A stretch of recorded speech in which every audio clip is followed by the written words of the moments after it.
11월 20일 성경 읽기 시간입니다. 우리 오늘은 사도행전 9장에서 12장에 있는 말씀을 읽겠습니다. 9장. 그동안 사울은 주님의 제자들을 죽이려고 바싹 추적하고 있었다. 그는 대제사장에게 가서 다마스쿠스의 여러 회당에 가져갈 체포 영장을 받았다. 거기서 이 도를 따르는 사람들을 찾으면 남녀를 불문하고 체포해서 예루살렘으로 데려오려는 것이었다. 그는 길을 떠났다. 그가 다마스쿠스 외곽에 이르렀을 때 갑자기 눈부시게 환한 빛 때문에 앞이 잘 보이지 않았다. 그가 바닥에 쓰러졌는데 한 음성이 들려왔다. 사울아, 사울아, 왜 나를 해치려고 하느냐? 그가 말했다. 주님, 누구십니까? 나는 내가 핍박하는 예수다. 너는 일어나 성 안으로 들어가거라. 내가 무엇을 해야 할지 말해줄 사람이 거기 있다. 그의 일행은 놀라서 말도 못하고 서 있었다. 그들은 소리는 들었으나 아무도 보지 못했다. 바닥에서 몸을 일으킨 사울은 자신의 눈이 완전히 먼 것을 알았다. 일행이 그의 손을 잡고 다마스쿠스로 데리고 들어갔다. 그는 4일 동안 눈이 먼 채로 있었다. 그는 아무것도 먹지 못하고 아무것도 마시지 못했다. 다마스쿠스에 아나니아라는 제자가 있었다. 주께서 환상 가운데 그에게 말씀하셨다.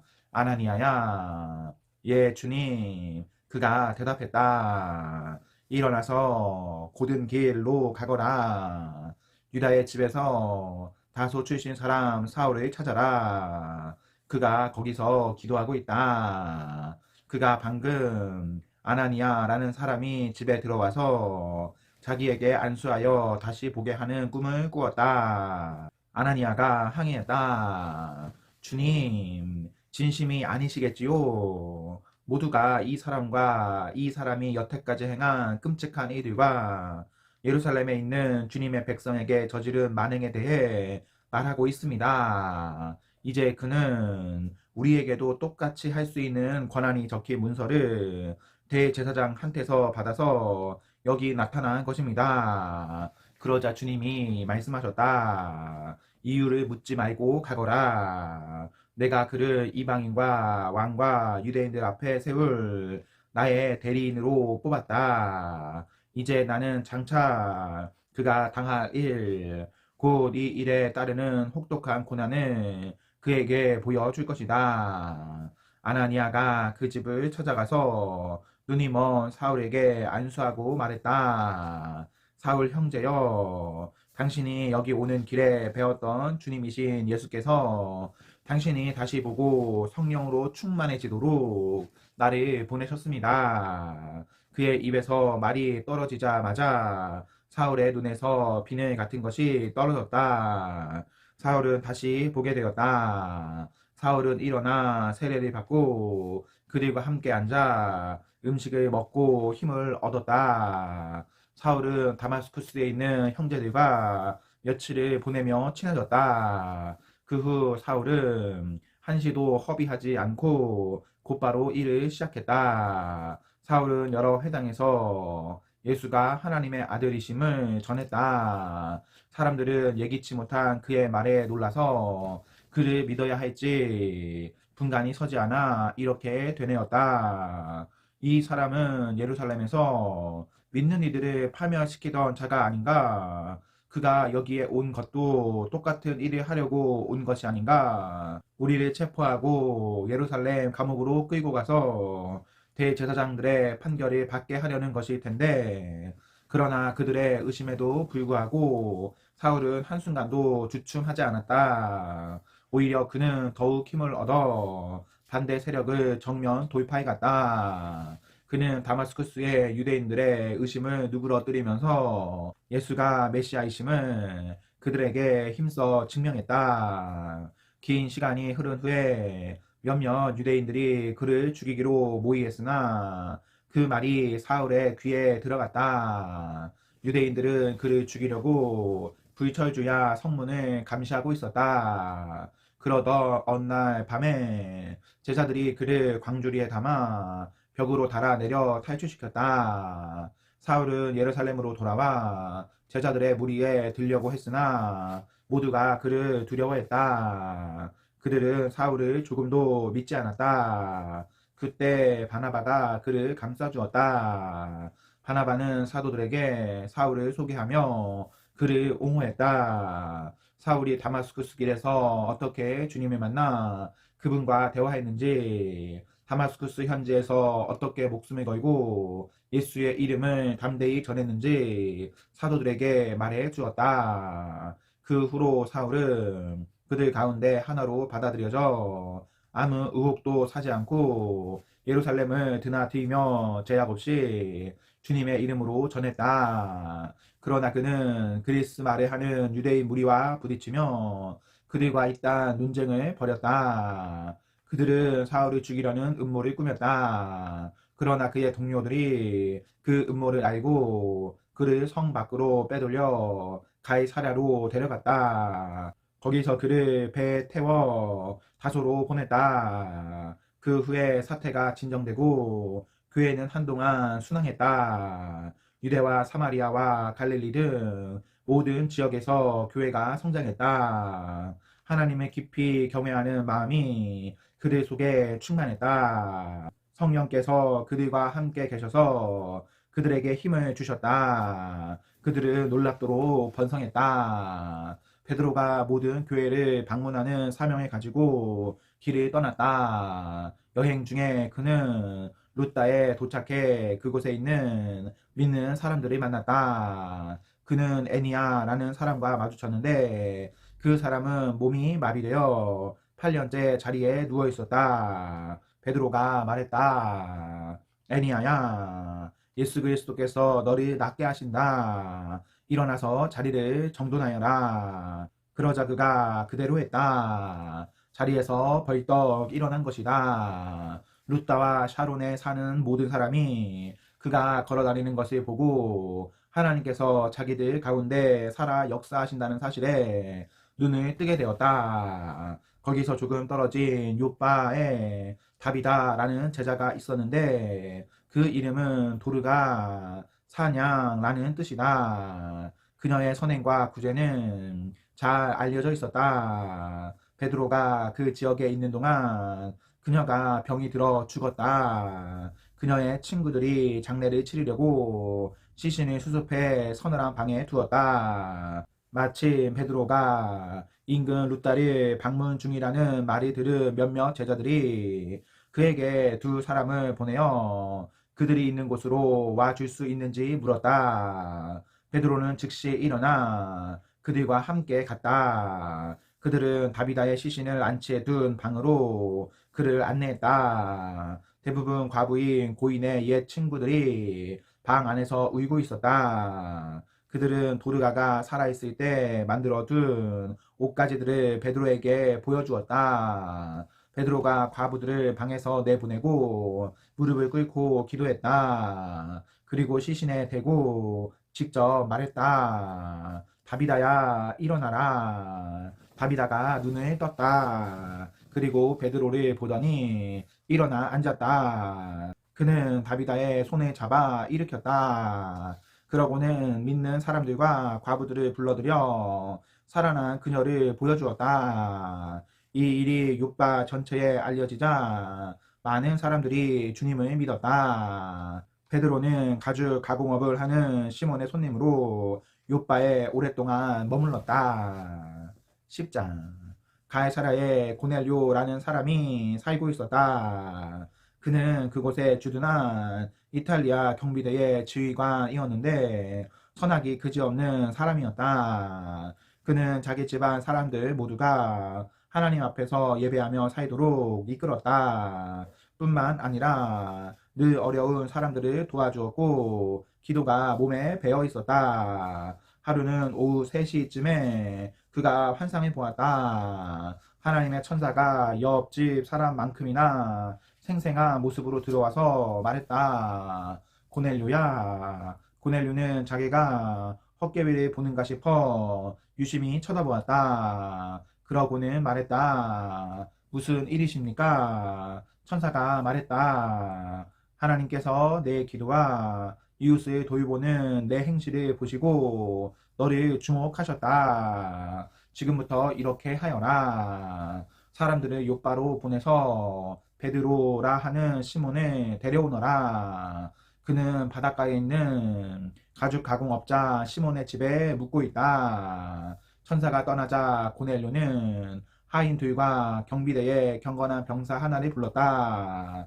그는 방금 있었던 일에 자초지종을 자세히 들려주고 그들을 요바로 보냈다. 이튿날 세 사람이 그 성에 이를 무려 베드로가 기도하러 발코니로 나갔다. 때는 정오쯤이었다. 베드로는 배가 고파서 점심 생각이 났다. 점심 식사가 준비되는 동안 그는 비몽사몽간에 하늘이 열리는 것을 보았다. 내 귀퉁이를 줄에 매단 커다란 보자기 같은 것이 땅바닥으로 내려왔다. 온갖 잡다한 짐승이며 파충류며 새들이 그 안에 있었다. 그러더니 한 음성이 들려왔다. 베드로야, 어서 잡아 먹어라. 베드로가 말했다. 안 됩니다, 주님. 지금까지 저는 부정한 음식은 입에 대본 적이 없습니다. 두 번째로 음성이 들려왔다. 하나님께서 괜찮다고 하시면 괜찮은 것이다. 그런 일이 세 번 있고 나서 보자기가 다시 하늘로 들려 올라갔다.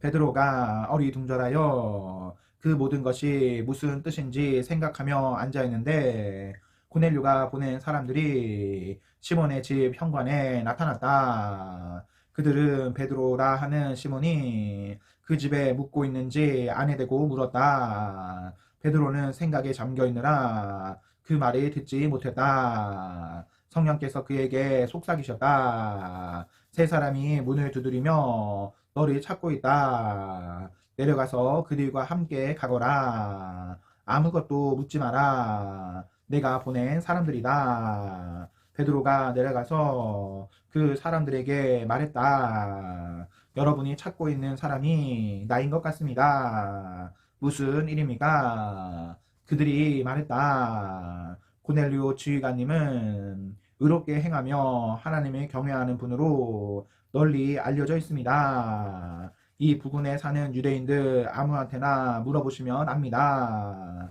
그런데 거룩한 천사가 그분께 명하기를 당신을 찾아서 집으로 모셔다가 당신의 말을 들으라고 했습니다. 베드로는 그들을 집 안으로 들여 편히 쉬게 했다. 이튿날 아침에 베드로가 일어나 그들과 함께 갔다. 요바에 있던 그의 동료 몇 사람도 함께 갔다. 그 다음날 그들은 가이사랴로 들어갔다. 고넬료는 그들이 올 것을 기대하며 친척과 가까운 친구들을 불러서 함께 기다리고 있었다. 베드로가 문에 들어서자 고넬료가 일어나 그를 맞았다. 그러고는 엎드려 그에게 경배했다. 베드로가 고넬료를 잡아 일으키며 말했다. 안 될 일입니다. 나도 한낱 사람에 불과합니다. 당신과 다를 바 없는 사람일 뿐입니다. 그들은 말을 주고받으며 집 안으로 들어갔다. 고넬료는 모여있는 모든 사람에게 베드로를 소개했다. 베드로가 그들에게 말했다. 여러분도 알다시피 이것은 아주 이례적인 일입니다. 유대인들은 절대로 다른 민족 사람들이 찾아가서 편하게 어울리지 않습니다. 그러나 어느 민족도 다른 민족보다 나을 게 없다는 것을 하나님이 내게 그래서 여러분이 나를 부르러 왔을 때에 내가 아무것도 묻지 않고 따라온 것입니다. 이제 여러분이 왜 나를 불렀는지 들어보고 싶습니다. 고넬료가 말했다. 나의 전 이맘때인 오후 3시쯤에 내가 집에서 기도하고 있는데 갑자기 내 앞에 어떤 사람이 나타나면서 방 안에 빛이 가득했습니다. 그 사람이 말하기를 고넬료야, 하나님께서 내가 드리는 매일의 기도와 이웃을 돌보는 내 행실을 보시고 너를 주목하셨다. 이제 너는 요빠에 사람을 보내 베드로라 하는 시몬을 데려오너라. 그는 바닷가에 있는 가죽 가공업자 시몬의 집에 묵고 있다고 했습니다. 나는 그 말대로 당신을 부르러 사람들을 보냈습니다. 고맙게도 당신은 이렇게 와 주셨습니다. 이제 우리 모두가 하나님 앞에 모여 있습니다. 주님께서 우리에게 말하라고 당신 마음에 두신 것이면 무엇이든 들을 준비가 되어 있습니다. 그분의 복된 소식을 전하는 베드로의 가슴은 터질 듯 했다. 이보다 더 확실한 하나님의 진리는 없습니다. 하나님은 차별하지 않으십니다. 여러분이 누구며 어디 출신인지는 하나도 중요하지 않습니다. 여러분이 하나님을 원하고 그분의 말씀대로 행할 각오가 되어 있다면 문은 열려 있습니다. 그분은 예수 그리스도로 말미암아 모든 것이 다시 회복되고 있다는 메시지를 이스라엘 자손에게 보내셨습니다. 이제 그분은 어느 곳에서든 누구에게나 그 일을 행하고 계십니다. 유대에서 있었던 일은 여러분도 이미 알고 있습니다. 그 일은 세례자 요한이 전적인 삶의 변화를 전한 뒤에 갈릴리에서 시작되었습니다. 그때 예수께서 나사렛에서 오셔서 하나님께 성령으로 기름 부음을 받으셨습니다. 이로써 활동하실 준비가 되신 것입니다. 그분은 온 나라를 다니시며 사람들을 도우시고 마귀에게 짓눌린 모든 사람을 고쳐주셨습니다. 예수께서 이 모든 일을 하실 수 있었던 것은 하나님께서 함께 하셨기 때문입니다. 우리는 그 일을 보았습니다. 유대인의 땅과 예루살렘에서 그분이 행하신 모든 일을 보았습니다. 예루살렘에서 사람들이 그분을 십자가에 매달아 죽였습니다. 그러나 하나님께서 4일째 되는 날에 그분을 일으켜 다시 살리시고 나타내 보이셨습니다. 모든 사람이 그분을 본 것은 아닙니다. 그분이 공개적으로 누구에게나 드러나신 것은 아닙니다. 하나님께서 미리 신중하게 증인들을 택하셨습니다. 우리가 바로 그 증인들입니다. 그분이 죽은 자들 가운데서 살아나신 뒤에 그분과 함께 먹고 마신 사람들이 바로 우리입니다. 그분은 이 일을 공개적으로 알리는 일을 우리에게 맡기셨습니다. 하나님께서 산 자와 죽은 자의 심판자로 정하신 이가 바로 예수이심을 엄숙히 증거하는 일을 우리에게 맡기신 것입니다. 그러나 이 일에 우리만 참여한 것은 아닙니다. 그분을 통해 죄를 용서받는다는 우리의 증언은 모든 예언자의 증언이 뒷받침합니다. 베드로의 입에서 이 말이 떨어지자마자 듣고 있던 사람들에게 성령이 임하셨다. 베드로와 함께 온 믿는 유대인들은 믿기지 않았다. 유대인이 아닌 이방인들에게 성령의 선물이 부어지는 것이 도무지 믿기지 않았던 것이다. 그러나 분명한 사실이었다. 그들은 이방인들이 방언으로 말하고 하나님을 찬양하는 소리를 들었다. 그러자 베드로가 말했다. 이 벗들에게 물로 세례를 주는데 의의가 있습니까? 이리도 우리와 똑같은 성령을 받았습니다. 아무런 의의가 없자 그는 그들에게 명하여 예수 그리스도의 이름으로 세례를 받게 했다. 그들은 베드로에게 며칠 더 묵어가기를 청했다. 11장. 소식이 빠르게 퍼져서 예루살렘에 있는 지도자와 동료들도 곧 그 이야기를 들었다. 유대인이 아닌 이방인들도 이제 하나님의 메시지를 받아들였다는 소식을 들은 것이다. 베드로가 예루살렘에 돌아오자 그의 옛 동료 가운데 할례를 중시하는 몇몇 사람들이 그를 나무랐다. 당신이 그 무리와 어깨를 맞대고 금주된 음식을 먹으며 우리 이름에 먹칠을 하다니 도대체 어찌된 일입니까? 그러자 베드로가 그들에게 처음부터 차근차근 설명했다. 최근에 내가 요빠 성에서 기도하고 있었는데 비몽사몽간에 환상을 보았다. 내 귀퉁이를 줄여 매단 커다란 보자기 같은 것이 하늘에서 내 앞 땅바닥으로 내려왔습니다. 보자기 안에는 가축이며 들짐승이며 팥죽이며 새들이 가득했습니다. 그야말로 없는 게 없었습니다. 나는 넋을 잃고서 유심히 보았습니다. 그때 한 음성이 들려왔습니다. 베드로야, 어서 잡아먹어라. 나는 말했습니다. 안 됩니다, 주님. 지금까지 저는 부정한 음식은 입에 대본 적이 없습니다. 그 음성이 다시 들려왔습니다. 하나님께서 괜찮다고 하시면 괜찮은 것이다. 그런 일이 3번 있고 나서 보자기가 다시 하늘로 들려 올라갔습니다.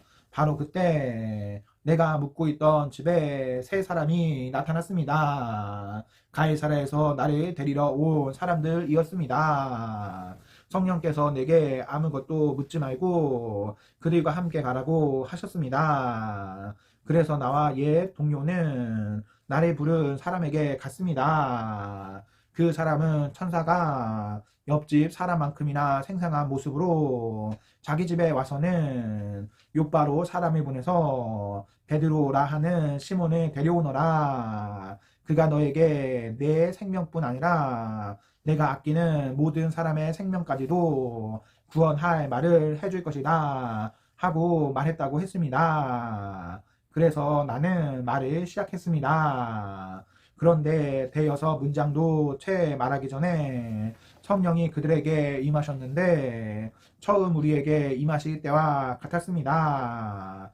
요한은 물로 세례를 주었지만 너희는 성령으로 세례를 받을 것이다 하신 예수의 말씀이 떠올랐습니다. 그러니 내가 묻겠습니다. 하나님께서 우리가 주 예수 그리스도를 믿을 때 우리에게 주신 것과 동일한 선물을 그들에게도 주신다면 내가 어떻게 하나님을 막을 수 있겠습니까? 그들은 베드로가 전한 말을 다 듣더니 잠잠해졌다. 그 의미가 마음 깊이 스며들자 하나님을 찬양하기 시작했다. 이 일이 정말 일어났다. 하나님께서 다른 나라들로 돌파에 들어가셔서 그들의 마음을 열어 생명을 주셨다. 스데반의 죽음으로 촉발된 박해 때문에 사람들이 멀리 페니키아와 키프로스와 안디옥까지 갔으나 그들은 여전히 유대인들과만 말하며 교제하고 있었다. 그때 키프로스와 구레네 출신으로 안디옥에 와 있던 몇몇 사람들이 그리스 사람들과 말하기 시작하며 그들에게 주 예수의 메시지를 전했다. 하나님께서 그들이 하는 일을 기뻐하시며 그들의 일을 인정해 주셨다. 아주 많은 그리스 사람들이 믿고 주님께 돌아왔다. 예루살렘 교회가 이 소식을 듣고 바나바를 안디옥에 보내 상황을 알아보게 했다. 바나바는 도착하자마자 그 모든 일의 배후와 중심에 하나님이 계심을 보았다. 그는 적극적으로 그들과 함께하면서 그들을 지원했고 남은 평생을 지금과 같이 살도록 그들을 권면했다. 바나바는 선한 사람이었으며 뜨겁고 담대하게 성령의 길로 행하는 사람이었다. 그 공동체는 주님 안에서 크고 강하게 성장했다. 그 후에 바나바는 사울을 찾으러 다소로 갔다. 거기서 사울을 만나 안디옥으로 돌아왔다.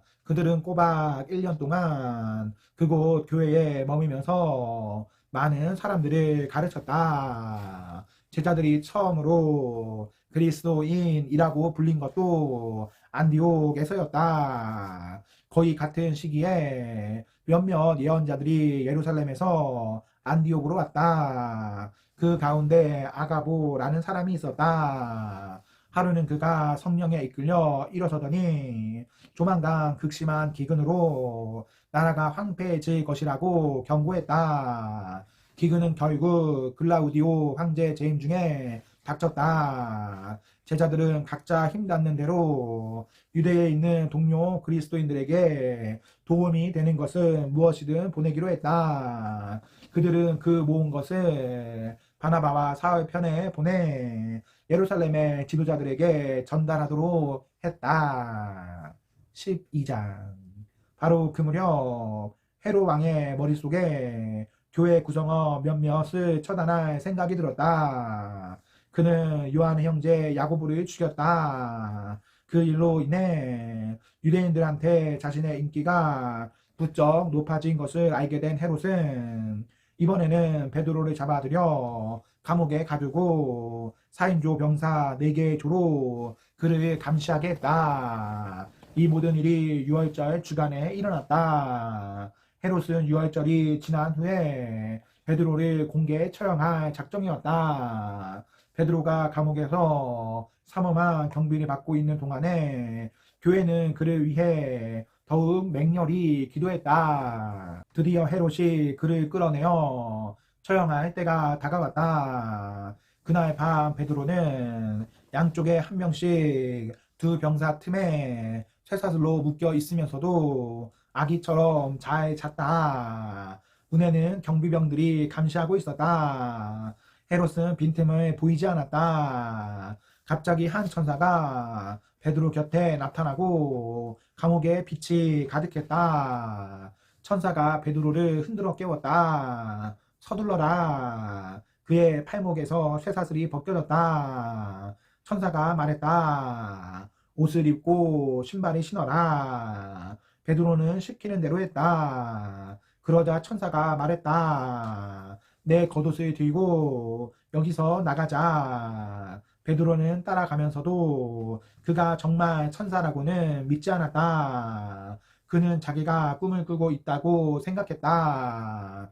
그들은 첫째 경비병을 지나고 둘째 경비병을 지나 시내로 통하는 철문에 이르렀다. 그들 앞에서 문이 저절로 활짝 열렸다. 어느새 그들은 바람처럼 자유롭게 거리에 나와 있었다. 첫 교차로에서 천사는 베드로를 두고 자기 길로 갔다. 그제서야 베드로는 그것이 꿈이 아닌 것을 알았다. 이런 일이 정말로 벌어지다니 믿기지 않는다. 주님이 천사를 보내셔서 헤롯의 악하고 옹졸한 수작과 구경거리를 기대하는 유대인 폭도에게서 나를 구해 주셨구나. 놀라움에 고개를 저으며 그는 요한 마가의 어머니 마리아의 집으로 갔다. 그 집은 기도하는 동료들로 가득 차 있었다. 그가 마당으로 난 문을 두드리자 로데라는 젊은 여자가 누구인지 보러 나왔다. 로데는 목소리를 듣고 그가 누구인지 알았다. 베드로였다. 그녀는 너무 흥분한 나머지 베드로를 길에 세워두고 문을 열어주는 것도 잊은 채 그가 왔다는 사실을 모두에게 알렸다. 그러나 사람들은 로데의 말을 믿으려 하지 않았다. 그녀와 그녀의 말을 모두 무시해버렸다. 그들은 내가 미쳤다고 말했다. 로데는 뜻을 굽히지 않았다. 그래도 그들은 그녀의 말을 믿으려 하지 않았고 베드로의 천사가 틀림없다고 말했다. 그 동안에 베드로는 계속 바깥에 서서 문을 두드리고 있었다. 마침내 그들이 문을 열어 베드로를 보았다. 그들은 몹시 흥분했다. 베드로가 손을 들어 그들을 진정시켰다. 그는 주님께서 어떻게 자기를 감옥에서 빼내 주셨는지 설명한 뒤에 야고보와 형제들에게 이 일을 알리십시오 하고 말했다. 그러고는 그들을 떠나 다른 곳으로 갔다. 동이 트자 감옥에서는 난리가 났다. 베드로는 어디 있지? 베드로가 어떻게 된 거지? 헤롯이 그를 데려오라고 사람을 보냈다. 그러나 간수들이 그를 데려오지도 않고 이유도 되지 못하자 헤롯은 그들을 사형에 처하라고 명령했다. 저들의 머리를 쳐라. 유대와 유대인들이 지긋지긋해진 헤롯은 가이사랴로 휴식을 취하러 갔다. 그러나 헤롯의 상황은 악화일로로 치달았다. 두로와 시돈 사람들은 헤롯의 분노를 사고 있었다. 그들은 왕의 오른팔인 블라스도에게 자기들을 옹호해 달라고 청원하는 한편 사태를 원만하게 해결하기 위해 대표단을 소집했다. 그들은 유대로부터 식량을 공급받고 있었으므로 마냥 버틸 처지가 못 되었다. 대표단이 만나기로 한 날이 되자 헤롯은 화려하게 차려입고 보좌에 앉아 잔뜩 허세를 부렸다. 백성은 백성대로 자기 역할을 충실히 했다. 이것은 신의 목소리다. 신의 목소리다 하고 소리 높여 그에게 아첨했다. 그것이 불행의 시작이었다. 헤롯의 교만을 더는 볼 수 없었던 하나님께서 천사를 보내 그를 치셨다. 헤롯은 어떤 일에도 하나님께 영광을 돌린 적이 없었다. 뼛속까지 부패하고 비루한 헤롯은 그렇게 쓰러져 죽었다. 한편 하나님의 말씀 사역은 하루가 다르게 크게 성장했다. 바나바와 사울은 예루살렘 교회에 구제 헌금을 전달하고 나서 안디옥으로 돌아왔다. 이번에는 마가라 하는 요한도 데리고 왔다. 아멘. 네, 우리 오늘 말씀을 모두 읽었습니다. 우리 오늘 하루도 하나님과 사나 앞에서 행복하십시오. 성령 충만하십시오. 안녕.